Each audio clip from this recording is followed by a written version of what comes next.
Assalamualaikum warahmatullahi wabarakatuh. Sobat RSPB dimanapun berada, khususnya yang ada di Balikpapan.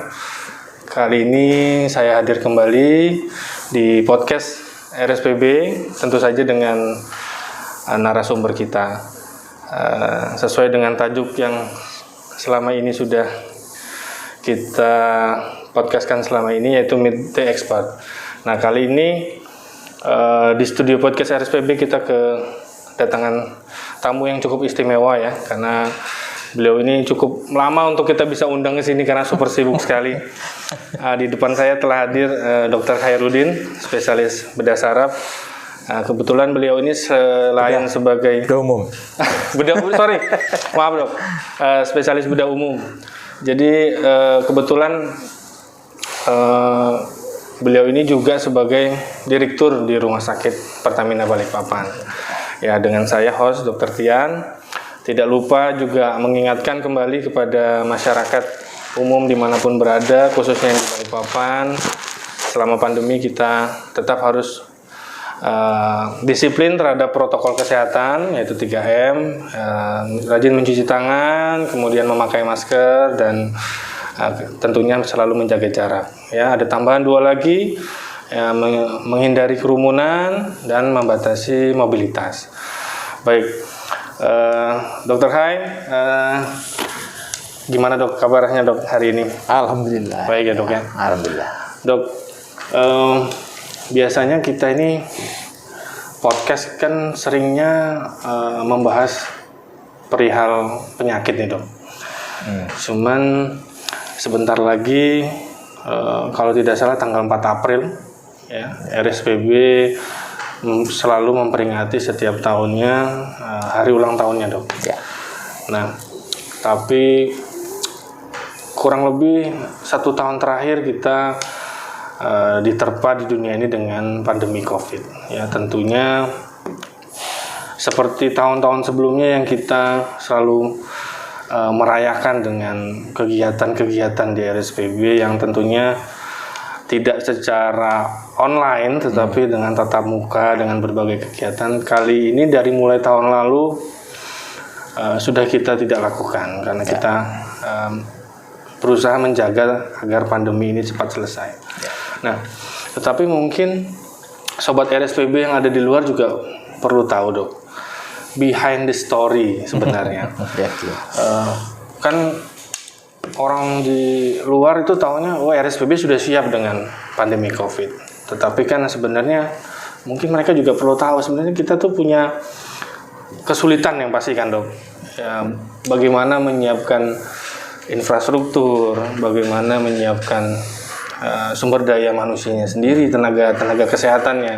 Nah, mungkin kita berbicara dokter sebagai pimpinan paling tinggi di rumah sakit. Ini bagaimana dok ceritanya sampai RSPB juga siap nih untuk menghadapi pandemi ini dok? Ya, sahabat-sahabat RSPB, jadi kan katakanlah pandemi ini ditetapkan oleh pemerintah Maret 2020. Nah, RSPB itu ditetapkan sebagai salah satu rumah sakit penanganan COVID itu berdasarkan keputusan wali kota. Itu tanggal 9 April 2020. Nah, begitu kita ditetapkan sebagai rumah sakit yang ikut menangani COVID, memang mau tidak mau kita harus bersiap. Gitu. Yang pertama waktu itu kita siapkan memang kita membentuk tim dulu, itu tim penanganan COVID-19 Rumah Sakit Pertamina Balikpapan. Nah, tugas daripada tim ini memang ada banyak, tapi yang terpenting adalah tim ini menyiapkan beberapa saran kebijakan. Jadi dari mulai penentuan zonasi, itu karena kita harus di rumah sakit itu kita sudah harus membagi zona-zona. Mana zona penanganan COVID dan mana yang memang untuk penanganan non-COVID. Masalahnya pada saat pandemi COVID ini ada pasien-pasien yang COVID, tapi kita tetap harus bisa melakukan pelayanan terhadap pasien-pasien yang non-COVID, Iya, betul ya, Dok. yang selama ini sudah berjalan. Nah, ini yang kenapa memang harus diantisipasinya seperti itu. Nah, tim ini bekerja ya dari mulai pembuatan SPO, kemudian pembuatan alur pasien, termasuk zonasi tadi. Itu yang dari sisi timnya. Kemudian tentunya kita kan juga melakukan penyesuaian infrastruktur kita itu. Jadi selain zonasinya kita tentukan, alurnya kita tentukan, peruntukan kamarnya juga harus kita lakukan. Nah, peruntukan kamar ini kita kan mendapat amanat lah dari Kementerian BUMN bahwa kita menyiapkan 50% dari kapasitas bed rumah sakit. Jadi dari 180 itu 90 kita siapkan. Direlakan 90 Direlakan untuk 90 COVID itu. untuk penanganan COVID. Yang terbagi 9 yang untuk isolasi, itu tekanan negatif, dan 81 yang isolasi non ICU lah istilahnya gitu. Ya, selain itu berarti kita banyak melakukan juga penyesuaian kan. Kamar-kamar yang tadinya dengan regular flow harus kita siapkan dengan tekanan negatif. Itu untuk dari yang rawat inap. Kemudian kita juga pengadaan alat PCR. Nah, alat PCR ini yang cukup cepat waktu itu pengadaannya karena kita mempersiapkan ruangan itu dalam waktu 2 minggu sudah harus siap. Kemudian alatnya datang, kita mulai operasionalkan itu pada tanggal 19 Mei. 19 Mei kita sudah mulai melakukan pemeriksaan PCR di Rumah Sakit Pertamina Balikpapan. Selain itu ya tentunya kesiapan APD dan SDM. Karena SDM-nya kita pilih antara yang menangani COVID dan yang penanganan non-COVID kan. Jadi gitu. Baik, Dok ya. Jadi cukup banyak sebetulnya ya. Ya, persiapannya supaya tidak sesimpel yang dibayangkan orang-orang di luar ya, Dok ya. Di internal rumah sakit butuh usaha yang luar biasa, Dok ya. Ya. Baik, Dokter. Nah, terus apakah ada cukup dampaknya, Dok? Maksudnya kan waktu di awal-awal tahun di 2020 pertengahan itu kan lonjakan kasusnya kan makin tinggi. Ya. Nah, sedangkan pasien-pasien yang non COVID itu kan juga tidak lepas harus tetap kita layani dengan baik, Dok. Nah, apakah itu cukup memberikan dampaknya dalam pengertian apakah kasus non COVID-nya untuk dirawat jalan atau dirawat inap jadi turun, dan apakah memang efeknya karena COVID itu sendiri? Karena kan memang kita ketahui bersama banyak kolegium atau persatuan dokter spesialis yang ya memberikan flyer lah, Dok. Kalau nggak berobat, kalau nggak urgent nggak berobat, Dok. Nah itu. Nah, sedangkan itu kan juga cukup berdampak ya, Dok ya, terhadap operasional rumah sakit. Nah itu dari Dr. Hai selaku pimpinan di rumah sakit menanggapinya seperti apa, Dok, pada saat itu? Ya, memang pada awal-awal saya ingat sekali bulan Mei, Juni ya. Juli itu memang pasien-pasien itu turun jauh sekali. Memang ada beberapa faktor. Selain mungkin pasiennya sendiri yang menahan diri untuk tidak ke rumah sakit karena pada saat itu memang pandemi COVID sedang tinggi-tingginya. Betul, memang beberapa organisasi profesi itu memberikan panduan untuk layanan selama masa COVID. Jadi ada yang melakukan pembatasan jam layanan, kemudian ada yang melakukan juga pembatasan tindakan-tindakan tertentu, bahkan ada juga yang memberikan referensi untuk menunda tindakan yang elektif gitu. Jadi memang dua hal, memang satu dari sisi pasien yang memang yang turun juga kunjungannya, sisi kedua dari para sejawat dokter itu yang pada saat itu memang sangat ketat untuk menseleksi pasien-pasien yang dilakukan penanganan di rumah sakit. Itu sudah pasti berdampak pada rumah sakit. Baik yang paling berdampak memang sisi cash flow-nya rumah sakit itu memang berdampak. Tapi setelah saya lihat setelah bulan Juli pertengahan itu pasien yang non COVID itu mulai semakin bertambah, walaupun belum kembali ke awal, tapi peningkatannya cukup banyak. Tidak seperti di tahun sebelum COVID ya dok ya? Ya. Nah, terus juga tadi dokter berbicara terkait dengan sumber daya manusianya sendiri dok, khususnya tenaga-tenaga kesehatan yang menangani COVID sendiri. Kita juga banyak dengar cerita atau informasi dari media-media dokter bahwa banyak tenaga kerja yang tenaga kesehatan khususnya yang terpapar dari pasca mereka bertugas. Nah, di RSPB sendiri dokter untuk kita bilang supportnya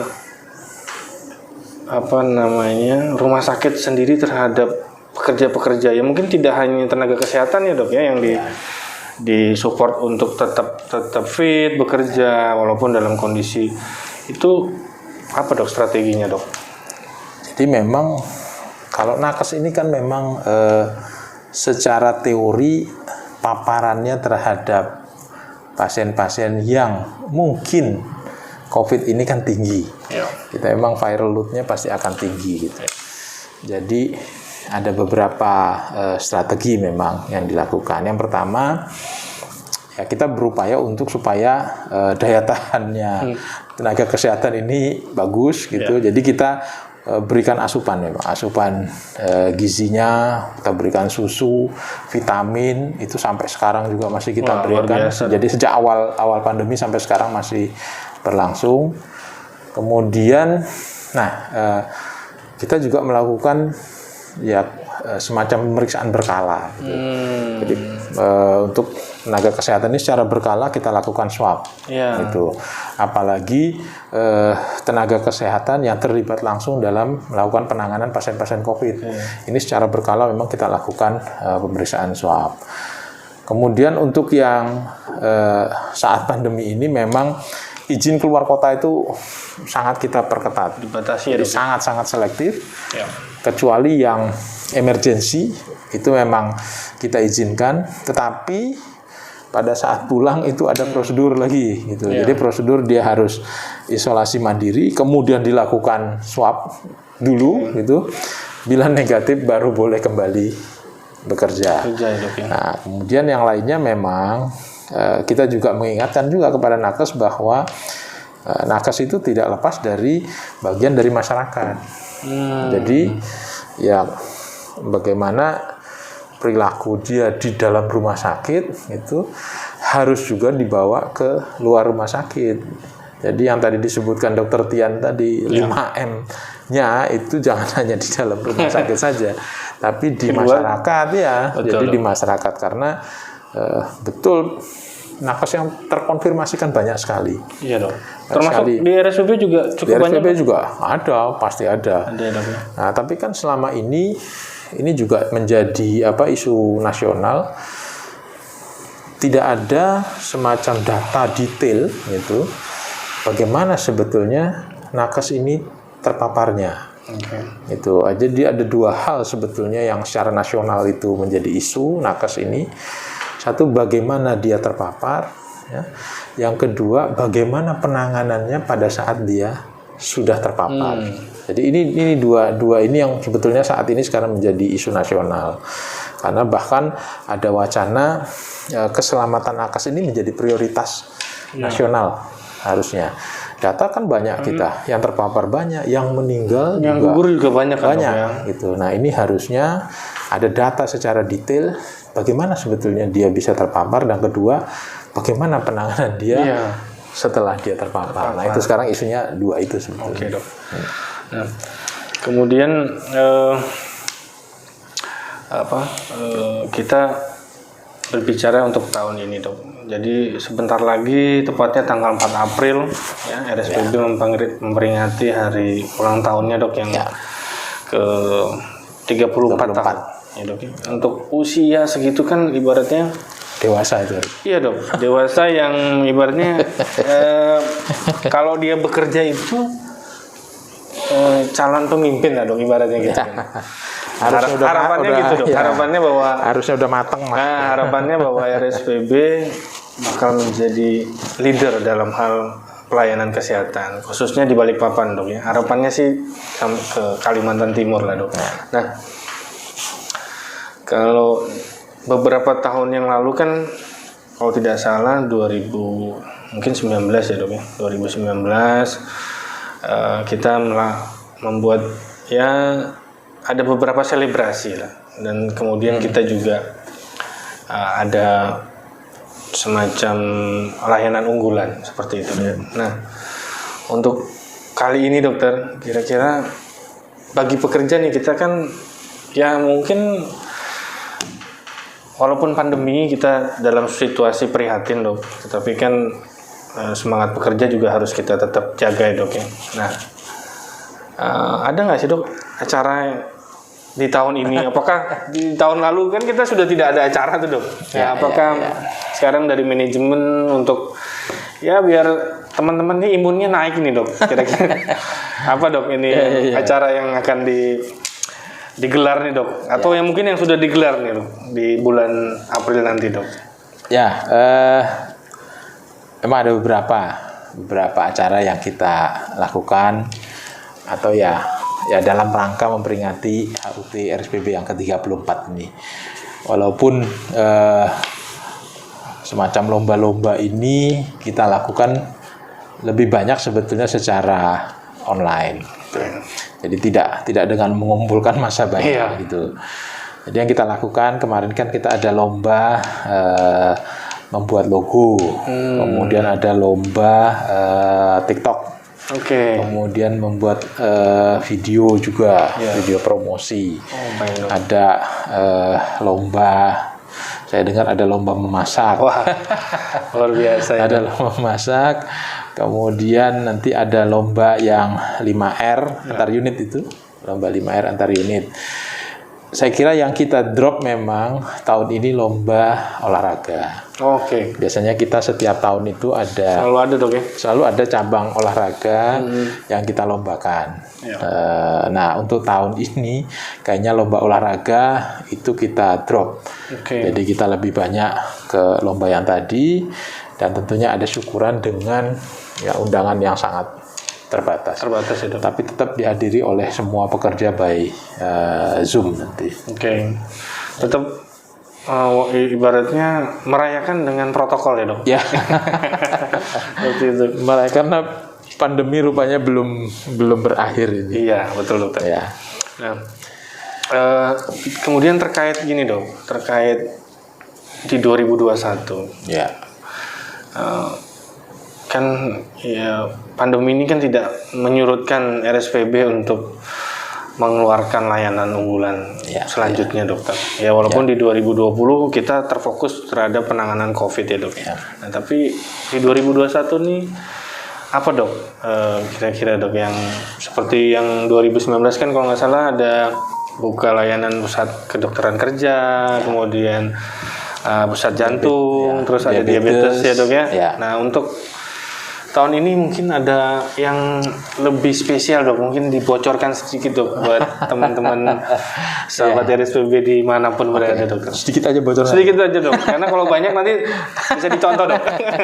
Enggak dok, maksudnya apa dok yang mungkin ya biar masyarakat juga wah ini keren nih RSPB nih ke depan seperti ini, gimana dok? Sebetulnya kalau dikatakan sebetulnya program utama kita itu adalah customer win-back dulu. Jadi customer win-back itu adalah langkah-langkah kita untuk mengembalikan pasien-pasien yang selama ini berobat. Kemudian karena masa pandemi mereka menahan diri untuk tidak datang.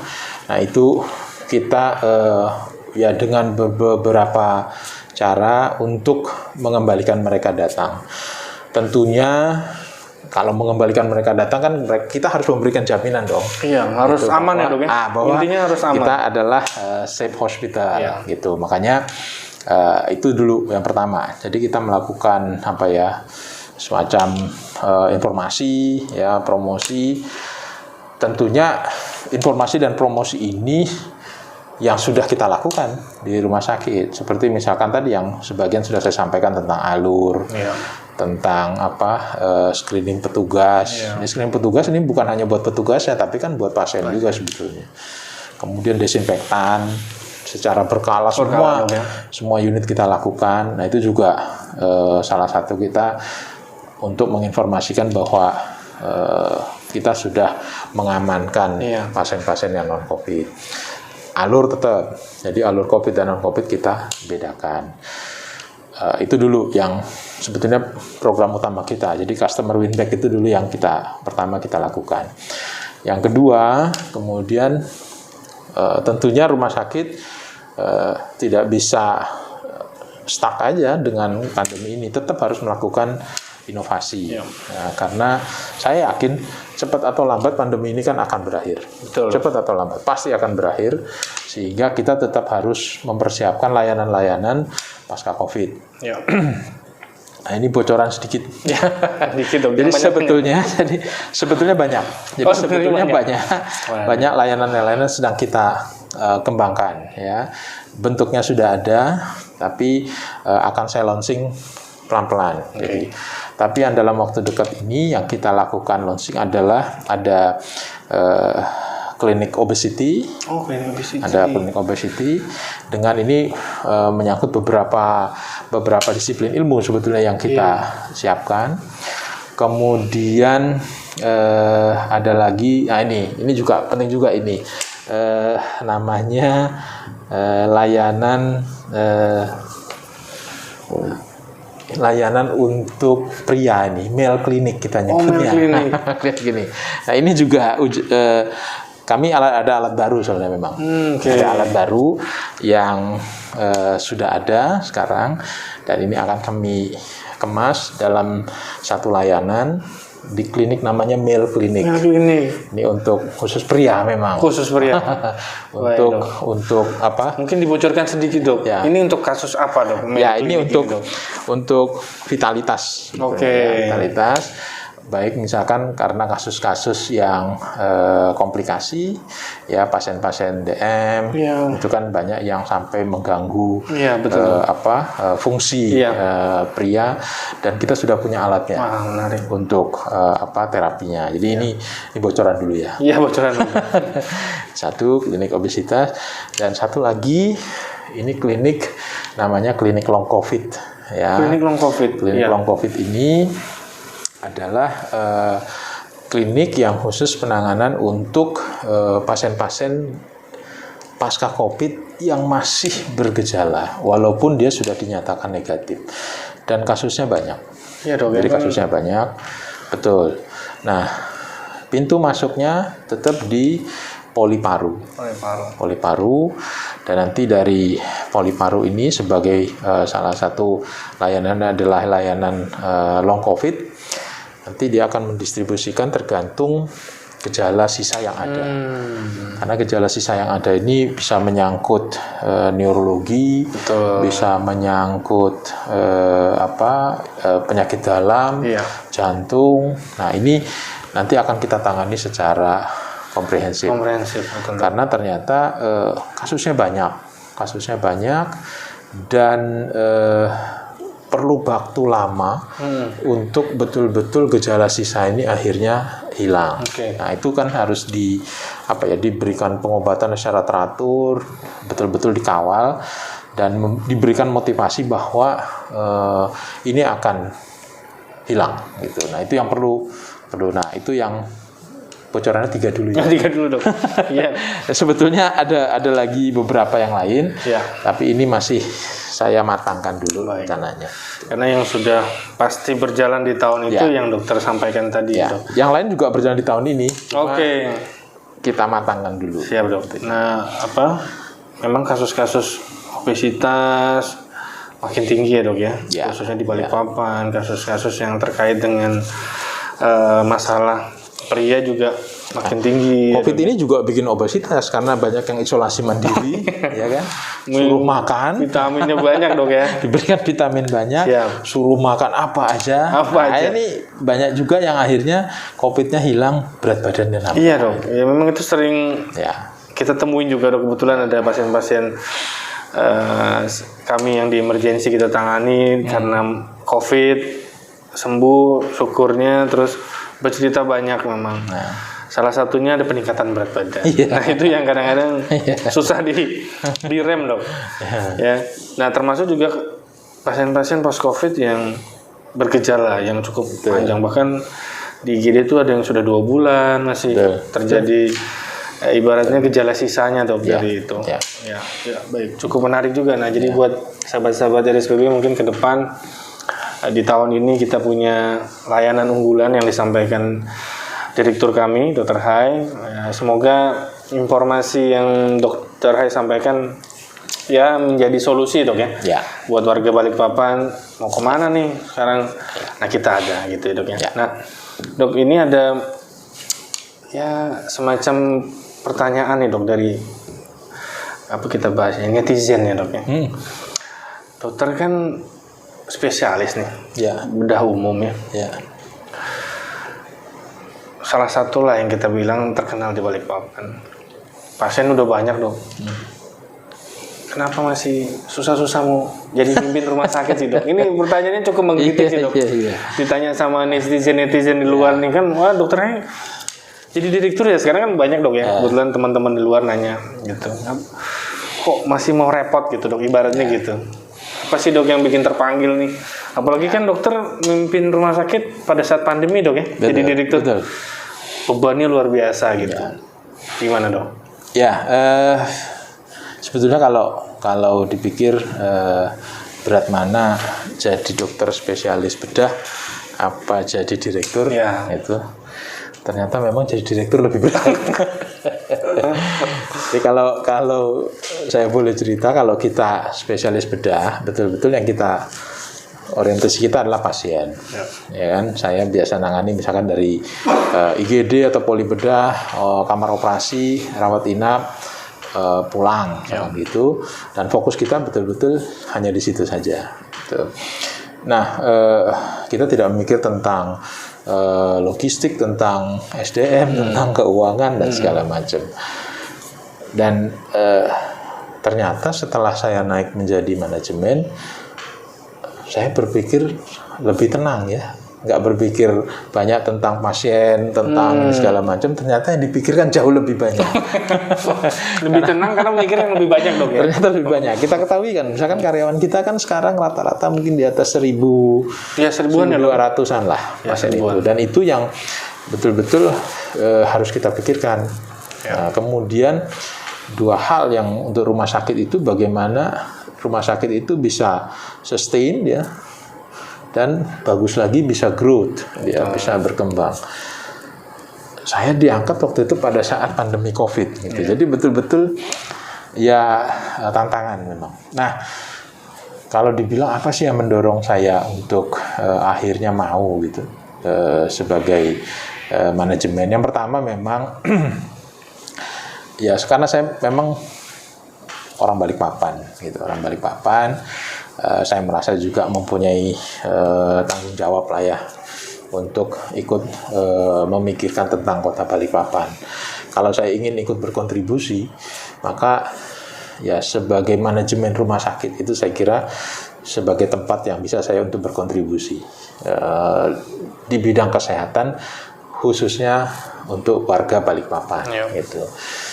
Kemudian ya panggilan lain memang ya harus kita akui bahwa semakin usia bertambah gitu, bahwa harus kita akui bahwa mungkin yang muda akan lebih bagus dalam penanganan. Itu juga harus sudah alamiahnya seperti itu. Jadi ada saatnya saya kira seperti saya udah usianya 53 gitu. Maka sebagai dokter bedah saya sudah 18 tahun. 18 tahun. Ya. Sebagai dokter 28 tahun gitu. Jadi memang saya harus bisa melakukan semacam kaderisasi itu supaya dokter-dokter bedah yang muda, yang masih energik, skillful, kemudian dengan basic sainsnya juga mungkin yang baru-baru dok ya. Yang baru-baru. Nah itu kita berikan kesempatan untuk lebih berkembang sehingga saya lebih memposisikan sebagai manajemennya lebih banyak gitu. Nah apakah saya masih berkecimpung di bedah gitu? Masih. Tapi itu saya hanya untuk mempertahankan skill aja dong ya. Mempertahankan skill. Jadi waktunya juga saya hanya 2 kali dalam seminggu. Itu pun hanya supaya skill saya tidak hilang. Ya, karena 18 tahun menjadi dokter bedah, kalau tiba-tiba suruh megang pulpen terus ada. Iya dok. Nah itu dok. Kenapa saya nanya ya? Biar ceritanya dokter ini kan baru ada di podcast kita nih dok. Ya kan, teman-teman ini nggak ada yang tahu nih, warga Balikpapan ini nggak ada yang tahu nih sebenarnya reasonnya dokter jadi direktur ini apakah memang dipaksa gitu kan dok, atau memang termasuk ya panggilan hati dan responsibility-nya dokter. Nah ini yang menurut kita harus disampaikan dok di podcast biar ya minimal pekerja kita juga termotivasi untuk bisa di posisi dimanapun dokter, dimanapun ada challenging di situ, ada tantangan gitu kan dari cerita yang dokter sampaikan dok. Nah mungkin ini dokter terkait COVID kembali dokter. Nah yang di tahun ini kan pemerintah sudah mulai menggalakkan vaksin dong. Oh iya. Vaksin. Okay. Saya lupa tadi di awal juga menanyakan. Nah, RSPB juga sudah memiliki klinik vaksin.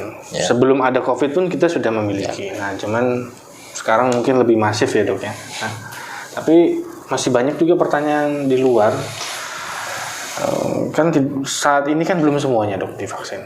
Ya kan? Okay. Baru diutamakan para pekerja atau tenaga yang beresiko lah itu. Nah, kelompok tertentu. Ya, kelompok tertentu dokter. Nah, mungkin bisa di sharing dok dengan warga Balikpapan, sobat-sobat RSPB. Klinik COVID kita ini nanti akan seperti apa dok? Maksudnya apakah hanya sebatas kelompok-kelompok tertentu atau nanti memang akan berkembang menjadi mandiri seperti itu dok? Ya. Jadi memang kalau vaksin ini kan betul-betul menjadi suatu kebijakan nasional, kebijakan pemerintah, dan saat ini pengadaan vaksin itu memang pemerintah yang melakukan. Gitu. Jadi seperti sekarang kita kan melakukan vaksinasi, gitu. Kemarin yang sudah kita lakukan itu untuk pelayan publik ya, dari PLN, Telkom, kemudian RU5, MOR gitu sudah dilakukan di sini. Gitu. Nah, tapi itu kita lakukan berdasarkan dari istilahnya perintah dari DKK, karena pengadaan vaksin ini masih melalui pemerintah, kemudian dropping ke DKK yang membagi berdasarkan komunitas-komunitas tertentu. Seperti kita ketahui kan gelombang pertama dengan nakes dulu gitu ya, sehingga kita di dropping sekian ratus dosis, kemudian kita lakukan vaksinasi, kemudian berikutnya adalah pelayan publik gitu, kemudian ada kelompok lansia gitu. Nah betul, memang banyak sekali pertanyaan dari masyarakat. Terus yang di luar kelompok ini bagaimana nih? Gitu. Nah, memang segala sesuatunya kita menunggu arahan dari pemerintah. Khusus untuk BUMN, karena kita sebagai rumah sakit BUMN ini sudah diamanati sebetulnya untuk vaksinasi karyawan BUMN nanti akan dipusatkan di Rumah Sakit Pertamina Balikpapan. Wacana itu sudah mulai disosialisasikan. Tapi pengadaan vaksin tetap terpusat. Tetap terpusat. Jadi nanti dari perusahaan-perusahaan ini akan memasukkan data karyawannya gitu melalui BUMN gitu. Nanti pengadaan vaksin oleh Indofarma gitu, oleh Indofarma. Jadi tetap terpusat. Nah, setelah pengadaan vaksin, nanti dia akan mulai mendropping lagi ke bawah berdasarkan tadi daftar tadi. Nah, kita nanti sebagai pelaksana. Gitu. Jadi selama ini kan kita sudah jalan. Ya. Nah, kita jalan rata-rata 150 sampai 200 per hari dok ya? kita lakukan. Nah, itu kita akan menunggu itu. Untuk yang vaksin mandiri berbayar, artinya misalkan masyarakat mau melakukan sendiri, nah saat ini memang belum ada kita dibuka akses untuk itu. Saya kira belum ada akses baik rumah sakit maupun instansi atau perorangan untuk melakukan pembelian secara langsung. Karena kita tahu memang produksi vaksinnya terbatas, gitu, jalur pengadaannya juga terbatas. Dan ya bisa dikatakan tentunya memang berebut ya, karena semua negara membutuhkan, ya kan? Ya, sekarang tapi alhamdulillah saya mendengarkan pemerintah mendapatkan komitmen untuk dosis vaksin itu cukup banyak. Nah, mudah-mudahan itu secara bertahap akan didistribusikan sehingga semua masyarakat dengan target yang 70% itu bisa segera tercapai. Yes, jadi sebenarnya nggak perlu khawatir dok ya, bahwa semua akan memang mendapat jatah vaksin pada waktunya. Memang komitmen pemerintah kan minimal 70% akan divaksin, minimal 70%. Ya, cuman mungkin nanti pelaksananya mungkin bisa beda-beda dok ya. Timingnya aja. Dan untuk saat ini memang semua pasti gratis ya dok ya, bukan yang semua gratis, bukan yang berbayar dok. Nggak ada yang berbayar. Baik dokter. Dok, ini sudah mendekati sesi podcast kita yang terakhir. Nah, dari host ini pengen dokter memberikan message lah ya, pesan terkait dengan hari ulang tahunnya RSPB yang ke-34 nanti di tanggal 4 April. Apa dok message yang kira-kira sejalan dengan situasi sekarang?